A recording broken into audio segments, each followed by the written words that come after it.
Zuber and Company, fire forensic experts and forensic engineers. Seeking answers from ashes. Seeking answers.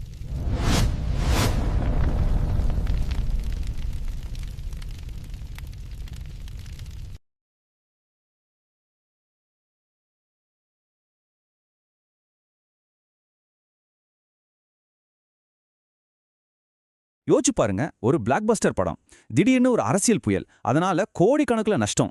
ஆனா insurance company கைவிரிச்சிட்டாங்க. வாங்க இந்த சுவாரஸ்யமான சட்ட போராட்டத்தோட மர்மத்தை நம்ம விளக்கலாம். சரி வாங்க இந்த கேஸை கொஞ்சம் ஆழமா அலசுவோம். ஆரம்பத்திலே முக்கியமான கேள்வி என்னன்னா, இன்சூரன்ஸ் கம்பெனி ஏன் பணத்தை கொடுக்க மறுத்தாங்க? இது ஒரு பெரிய புதிர் மாதிரி இருக்கு இல்லையா? வாங்க இதுக்கு நாம சேர்ந்து விட கண்டுபிடிக்கலாம். இந்த கதை ஆரம்பிக்கிறது 2009ல. அதர்ஸ் அப்படின்னு ஒரு தெலுங்கு படம் ரிலீஸ்க்கு ரெடியா இருக்கு. ஆனா ஒரு பெரிய சிக்கல். அந்த நேரத்துல தெலுங்கானா பகுதியில அரசியல் போராட்டங்கள் ரொம்ப தீவிரமா நடந்துட்டு இருந்துச்சு. இதனால படத்தை ரிலீஸ் பண்றதுக்கே ஒரு பெரிய தடையா நின்னுச்சு.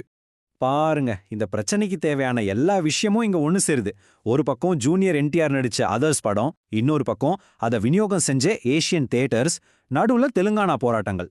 ஆனா அந்த விநியோகஸ்தர் ஒரு சேஃப்டிக்கு இன்சூரன்ஸ் பாலிசி வச்சிருந்தாரு, ஒரு பாதுகாப்பு வலை மாதிரி. ஆனா என்னாச்சு, அந்த வலையமும் அவங்கள காப்பாத்தல. இப்போதான் நாம இந்த கேஸோட மையப்புள்ளிக்கு வரோம். அதாவது அந்த மர்மமான பகுதிக்கு. பாலிசி கையில இருக்கு, ஆனா இன்சூரன்ஸ் கம்பெனி ஏன் பணத்தை தர மறுத்தாங்க? அந்த காரணத்தை தான் நாம இப்ப தோண்டி எடுக்க போறோம். இங்க பாருங்க, இதுதான் அந்த நிராகரிப்பு கடிதம். இந்த ஒரு பேப்பர் தான் இந்த மொத்த சட்ட போராட்டத்துக்கும் ஆரம்ப புள்ளி.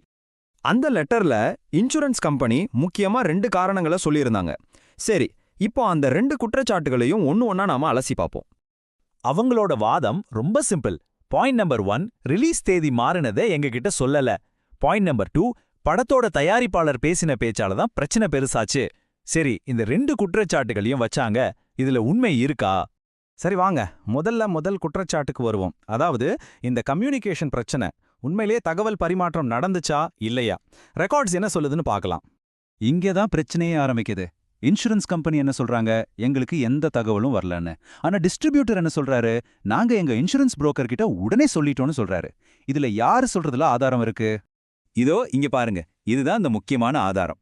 டிசம்பர் 17, 2009 அனுப்புன ஒரு இமெயில். இதுல டிஸ்ட்ரிபியூட்டர் அவரோட புரோக்கர் கிட்ட புது ரிலீஸ் தேதியை சொன்னது ரொம்ப தெளிவா தெரியுது. இது இன்சூரன்ஸ் கம்பெனியோட முதல் வாதத்தையே காலி பண்ணிடுச்சு. ஆனா ஒரு நிமிஷம், இன்சூரன்ஸ் கம்பெனி இங்க ஒரு புது வாதத்தை வைக்கிறாங்க. நீங்க புரோக்கர் கிட்ட சொன்னா பத்தாது, எங்க கிட்ட நேரடியா சொல்லிருக்கணும் அப்படின்னு. சட்டப்படி பார்த்தா இது சரியா? புரோக்கர் கிட்ட சொன்னா மட்டும் போதுமா? இங்கேதான் சட்டம் உள்ள வருது. ஒரு இன்சூரன்ஸ் புரோக்கர்னா யாரு? அவர் வெறும் ஒரு மிடில்மேன் கிடையாது. அவர் வாடிக்கையாளரோட ஒரு ஏஜென்ட் மாதிரி. வாடிக்கையாளர் சொல்ற தகவலை இன்சூரன்ஸ் கம்பெனி கொண்டு போய் சேர்க்கறது அவரோட சட்டப்பூர்வமான கடமை. இன்சூரன்ஸ் வச்சிருக்கிற நம்ம எல்லாருக்குமே இது தெரிஞ்சுக்க வேண்டிய ஒரு முக்கியமான விஷயம். அதனால நுகர்வோர் ஆணையம் இதுல ரொம்ப தெளிவா ஒரு தீர்ப்பு சொல்லிட்டாங்க. நீங்க புரோக்கர் கிட்ட ஒரு தகவலை கொடுத்தா அது இன்சூரன்ஸ் கம்பெனிக்கே கொடுத்த மாதிரி தான். அது ஒரு அஃபீஷியல் கம்யூனிகேஷன். இது ரொம்ப முக்கியமான பாயிண்ட். இன்சூரன்ஸ் கம்பெனியோட முதல் வாதத்துக்கு விழுந்த கடைசி ஆணி இதுதான். அவங்களே கோர்ட்ல தாக்கல் செஞ்ச ஒரு அஃபிடவிட்ல ஆமா தள்ளி வச்ச ரிலீஸ் தேதியை நாங்க ஏத்துக்கிட்டோம் அப்படின்னு ஒப்புக்கிட்டாங்க. அப்போ என்னாச்சு, அவங்களோட முதல் வாதம் மொத்தமா தவிடு பொடி ஆயிடுச்சு. சரி, வாதம் இப்ப முடிஞ்சிடுச்சு. அடுத்தது 2வது குற்றச்சாட்டுக்கு வருவோம். ஞாபகம் இருக்கா? படத்தோட தயாரிப்பாளர் பேசினதால தான் நஷ்டம் அதிகமாச்சுன்னு சொன்னாங்களே, அதை பத்தி ஆணையம் என்ன முடிவு பண்ணுச்சு? இதுக்கு ஆணையம் கொடுத்த பதில் ரொம்பவே காட்டமா இருந்துச்சு. தயாரிப்பாளரோட பேச்ச பத்தின இன்சூரன்ஸ் கம்பெனியோட வாதம் எந்த ஆதாரமும் இல்லாத ஒரு நொண்டிச்சாக்கு அப்படின்னும், அது வெறும் யூகத்தின் அடிப்படையில சொல்லப்படுதுன்னு சொல்லி மொத்தமா நிராகரிச்சிட்டாங்க. இப்ப இந்த டேபிள பாருங்க. சர்வேயர் என்ன பண்ணிருக்காருன்னா, தயாரிப்பாளர் பேசின அந்த ஆத்திரமூட்டும் கருத்துக்களை காரணம் காட்டி கிட்டத்தட்ட 3,11,00,000 ரூபாய நஷ்ட ஈட்டுல இருந்து கழிச்சிருக்காரு. ஆனா ஆணையம் என்ன சொல்லுச்சு, இந்த பிடித்தம் முற்றிலும் தேவையே இல்லாதது அப்படின்னு சொல்லி அதை ரத்து பண்ணிட்டாங்க.